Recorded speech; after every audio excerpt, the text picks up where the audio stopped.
Hello and welcome to this video. As you can tell by the title, today we will be discussing my favorite books that I've read so far this year. I'm not going to tell you how many books I've read so far this year because I've not read that many, but I've read quite a few very good books, in my opinion. So I thought I would take some time to discuss them, starting off with I, Mona Lisa by, let me just hold it like this so you can actually see. I, Mona Lisa by Natasha Solomons. I gave this book a 5-star rating, so starting off strong here. I think it might be the only book I've given a 5-star rating this year. This is a fictional account of Mona Lisa's creation / life. The painting, not the lady who sat as Mona Lisa, or sat for the painting, the actual painting itself. And I found this book so intriguing because it's such an interesting kind of storyline that I've never seen being done before, or an interesting concept, but also it was executed so beautifully. Every time I picked up this book to read it, it felt like I was watching a movie, because the imagery in my brain, the way that it's described in the book, was just so beautiful and so vivid that I could imagine exactly what it would look like if it were to be made into a movie. So there's this first one. I highly recommend it. Then the next one I have is The Truants by Kate Weinberg. I gave this a 4-star rating, so also staying strong here. This is a... how would you even describe this? I wanted to say it whodunit, but it's not really, because it's not about whodunit. It follows the sort of college life and career to some extent of a young woman who goes to college because she reads one of the professors who teaches there. She reads a book that this professor has written and becomes obsessed with this professor and decides she must go to the college where this professor teaches because she wants to take a class from this professor and wants to get to know the professor a bit more. And then throughout the book, she also falls in love with one of her fellow college students. She makes friends. They have this group of friends who do everything together. They do quite crazy things together, to be honest. And their professor is also somehow entwined in this group. I don't want to spoil too many things because it is a whirlwind of a book, but also very beautifully described and lots of great imagery. And also you can really feel the emotions of the character, the main character. And also I did not see the plot twists coming, which is also always a great thing.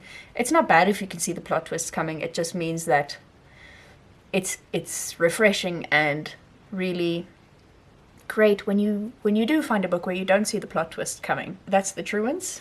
There's another one that was a really great read. Then the next book on my list, I don't have a physical copy of, but I shall put a picture of it here. It was The Promise by Damon Galgut.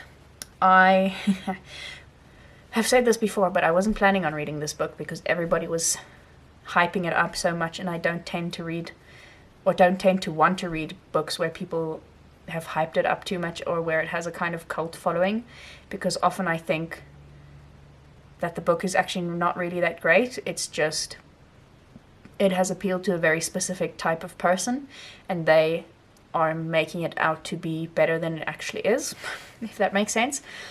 But we had a copy of this book at the bookshop where I work, so I borrowed it, and it actually was really good. It's set in the apartheid times in South Africa. It deals with some really heavy topics, but it deals with them very beautifully, in the sense that the author didn't shy away from showing how nitty gritty and how ugly of a time it actually was, but also didn't make anybody out to be a victim or anybody out to be a, what would be the word, oppressor, even though there were oppressors and oppressed. But it didn't feel like the author was writing it to make people feel sorry for anybody, and it was a really just enjoyable read, if you can say something like that about a book this sad, and about the book this with a topic so tragic. But it was a really good book and I very much enjoyed reading it. Sorry, we've had a bit of an angle change, and also it is many, many hours later in the day because my battery died and I had to charge it, and then I had other things to do, but I'm back now, filming the rest of this video. What I was going to say about The Promise is that I also gave it 4 stars. Yes, I think that's all I had to say. I think I said everything else already. Then the next book on my list is The Method by Juli. This is translated from German by Sally Ann Spencer. I think the original title is Corpus, let me not lie to you, Corpus Delicti, ein Prozess. This book is kind of, I made a whole video essay about this book because I find it very similar to 1984 in that it deals with a futuristic civilization where the government controls basically every move you make and who you get to be and what you get to do with your life and how you do it. Is the short description of the book. I found it fascinating. I found it, well, I mean, I guess you can tell by the fact that I made a video essay about it. I really loved this book. I gave this another 5 stars. This is one of my other 5-star reads. My only other 5-star read so far this year. I loved this book, and when I go to Germany, I want to buy the German copy of this book and read it in German, just to read the story in its original language and also to see how similar and how different it is. I'm sure it will be fairly similar, but I think there are some things that just don't come across in translations.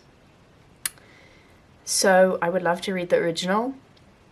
I'm sure it'll be just as good as this one, if not better. But I highly recommend anybody who enjoyed 1984, go pick this up. Also, if you enjoy sort of post-apocalyptic, it's not really even post-apocalyptic, but sort of futuristic societies under government control, which is kind of what we all are, but this is an extreme situation. An extreme, what's the word I'm looking for?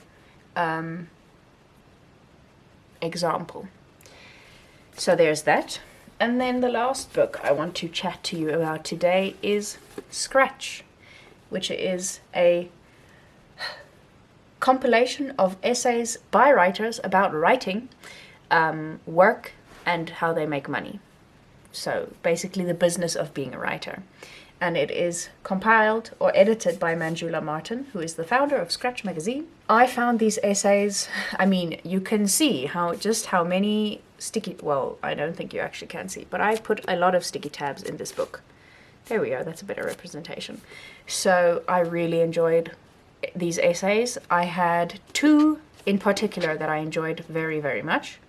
My favorite by far was The Insider by Kate McKean, which talks about how she's an agent for writers and her whole process of being an agent versus being a writer, and how even though she had all this inside knowledge about how the publishing industry works, it didn't make it any easier for her to get published. The other one I also really enjoyed was Unlikable by Emily Gold. I almost said Ellie Gold because I was thinking of Ellie Goulding, but it's not her. And then I think I actually had a third one that I really enjoyed, it seems. Oh yes, here is The If of It, Lunatic Independence in 9 Easy Steps by Laura Good. If you are an aspiring writer, if you are a writer, if you like to read about writers, I would highly recommend you pick this book up. It gives you great insights into how the publishing industry works, but also because there are so many different essays by so many different writers in all different genres, of all ages, of all genders, of all races. You can really see how truly individual it is to each person, how they get into writing, how they become published, how they make a living as a writer, whether they have side jobs, whether they do not have to have side jobs. And just makes you feel better about the publishing industry also makes you value the books that you can read and that you do read so much more, because you know how extremely unlikely it actually is for a book to get published. So if you are interested in any of these things, you can go pick this up. I highly recommend it. I enjoyed it very much. I gave it a 4-star review, or 4-star rating. Anyway, these are my recommendations, or not even recommendations, my favorite books that I've read so far this year. They're all really great books. If you enjoyed my ramblings, give this video a thumbs up.